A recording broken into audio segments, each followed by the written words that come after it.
Today we are talking about how to active creativity, in particular talking about motivation. Our topics today: first, what is at the end creativity? Looking for a definition. Second, what kind of motivation can help creativity, in particular intrinsic or extrinsic one? So, looking for a definition of creativity, we have that creativity has been conceptualized as, first, the individual personality traits that facilitate the generation of new ideas, the process of generating new ideas, the outcome of the creative process, so the new ideas, and the environment that conducted to new ideas and new behavior. That's the value, another definition, the real value, the vital activity of human capital inside an organization, inside a group. So, thinking about the creative production and the motivation, we can pose one very famous problem, the so-called candle problem, elaborated by Karl Duncker. It's very easy, it's a game, and he said to a group of people, you have to fix a light and light a candle on a wall.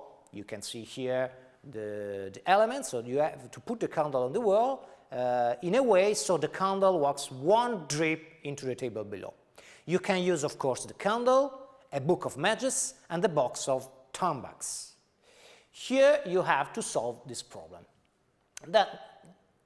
So here the solution. You use the box as a tool, exactly as the other tools. So just to know that, Sam Glassberg tried to create two groups. Those two groups he asked to solve this problem. For the first group, he said, okay, solve this problem, but it's only on to test the average time you solve it, so no problem, it's not a test. To the second group, we said, okay, you can do that, but there is a challenge. If you are in the best 20%, I give you some money, $20 for example. If you are in the top 5% of people that solve it in less time, I give you more money, so for example $40. The numbers are different, but just to consider in a nominal nowadays situation.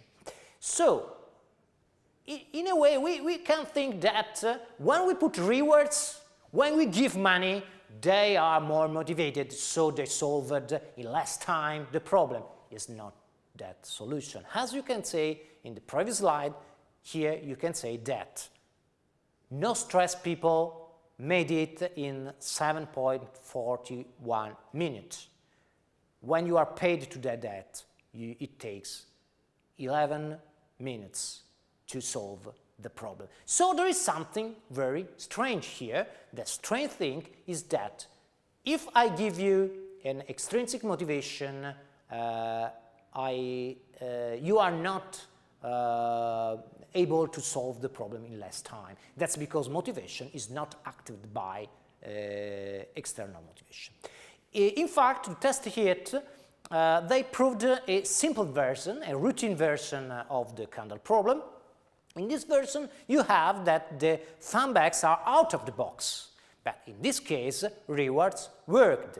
In fact, in the simplified, when you give money to the best performer, you get that they have solved the problem in 3.76 minutes, and in the normal no-stress situation, they took 5 minutes to solve the problem. So it means that extrinsic motivation works only with routinal operative activities. With creative lateral thinking, it simply doesn't work.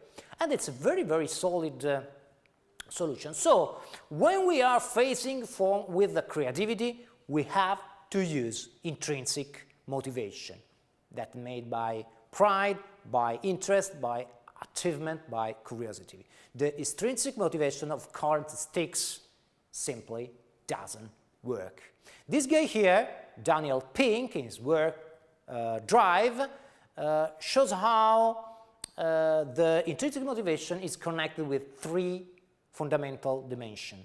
Autonomy, so I am able to do my work alone with autonomy. Mastery, the capability of increase my skills, and mindfulness and the purpose. I know why I'm doing that. And it's like the play. So when you play, when you are autonomy and you find the motivation inside your activity, you can be creative. If you are forced to solve the problem in less time, you will not be creative because you are focused. You can't consider divergent opinion. And another very interesting model is the Mihail Csikszentmihalyi's models, this guy here that you can see in this slide. He said that the top performance you can get at the flow level. How to interpret this graph? You have that the central point is the average skill and challenge of our daily activity. Well, when we do something that needs more skills than average and higher challenging activity, you are in the flow. And that is the moment where you are most creative. You are good also in the arousal, in the control, in the relaxation situation. Arousal is also the best one in learning, according to the Hungarian professor that you can see here.